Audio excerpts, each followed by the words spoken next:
di daerah kami itu kebanyakan petani itu menjerit. Menjerit bagaimana? Menjerit karena kelangkaan subsidi dari pemerintah.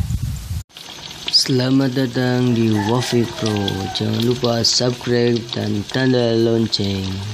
Terima kasih.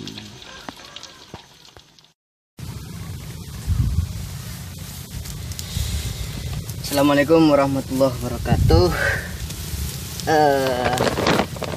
Salam satu lumpur, salam petani Indonesia.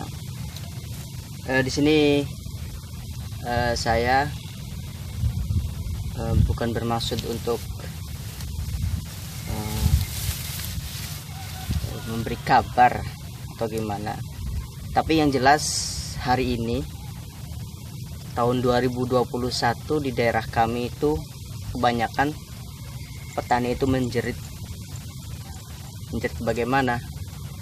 Menjerit karena kelangkaan subsidi dari pemerintah. Entah itu kenapa, salah satu sebabnya ada yang bilang seperti itu karena dampak daripada pandemi corona. Bayangkan, untuk tahun lalu itu perbandingannya dengan tahun sekarang itu sangat berbeda sekali. Untuk harga pupuk per kintalnya atau per kilonya, biasa kalau saya bercocok tanam di sawah itu harganya itu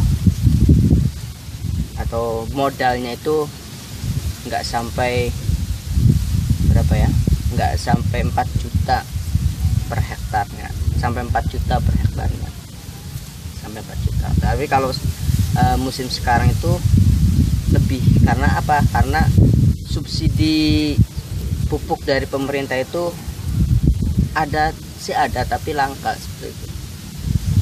Untuk harga Posca ini, kalau ini saya alhamdulillah masih membeli tahun kemarin ini Posca NPK pupuk pemerintah bersubsidi atau subsidi pemerintah. Ini harganya berapa? Harganya itu 1 kintalnya itu kalau tahun kemarin itu harganya sekitar 200-an lebih, 250, 300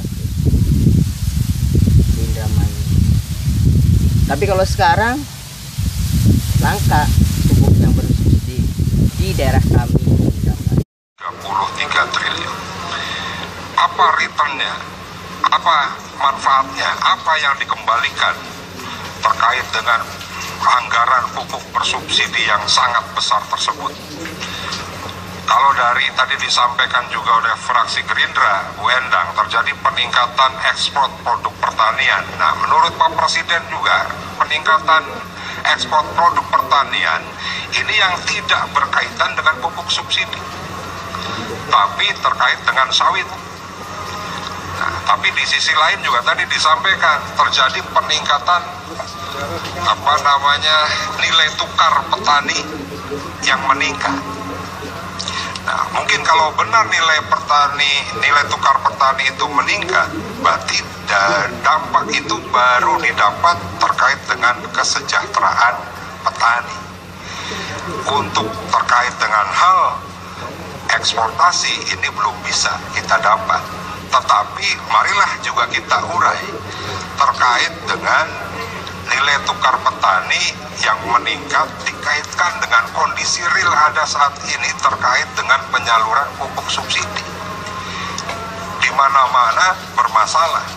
Dan apa yang disampaikan Pak Menteri di dalam buku atau materi yang disampaikan, yang pertama akan dilakukan langkah penerima manfaat langsung adalah petani kecil dengan luas garapan 2 hektar.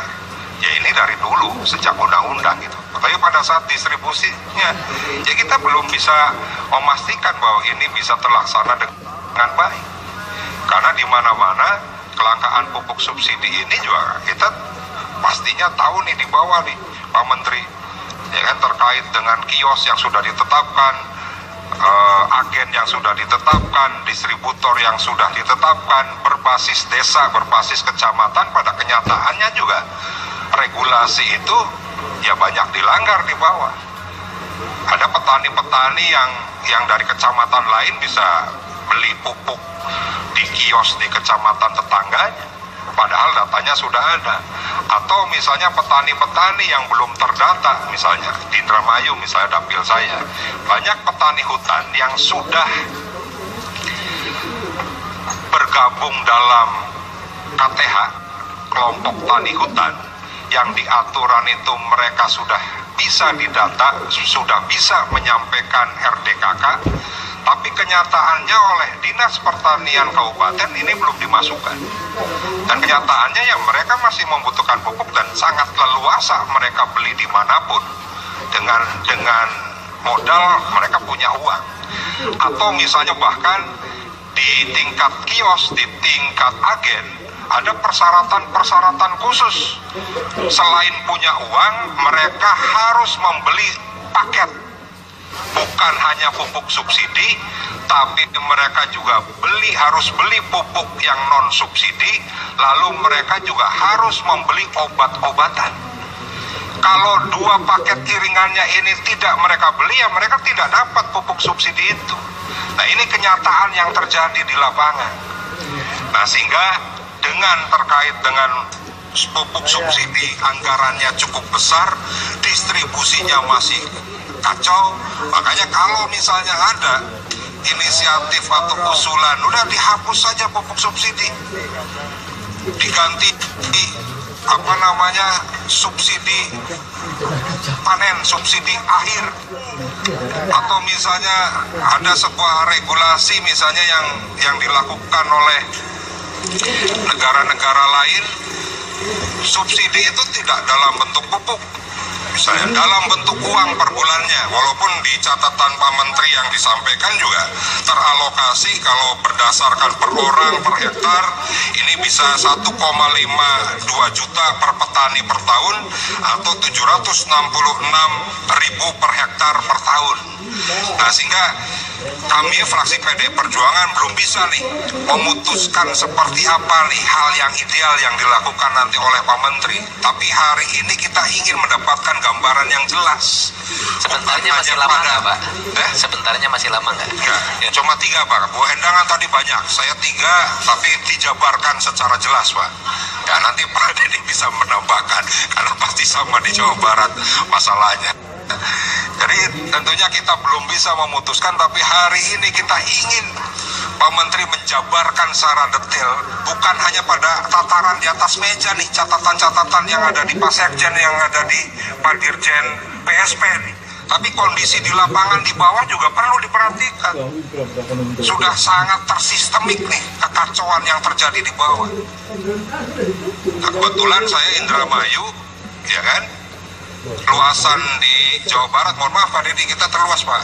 Purwakarta belum ada apa-apanya dengan Indramayu Pak, mohon maaf Pak. Ya kan, jadi bicara pertanian di Jawa Barat, Indramayu yang harus menjadi tolak ukur. Sukabumi lebih luas Pak. Ya? Oh, Sukabumi lebih luas tapi produksinya kecil Pak. Ya. Jadi mohon maaf nih. Jadi ya sekali lagi ya kan, saya mohon permasalahan pupuk subsidi ini benar-benar di tahun 2021 ini saya harapkan ada perubahan yang mendasar. Terima kasih. Wassalamualaikum.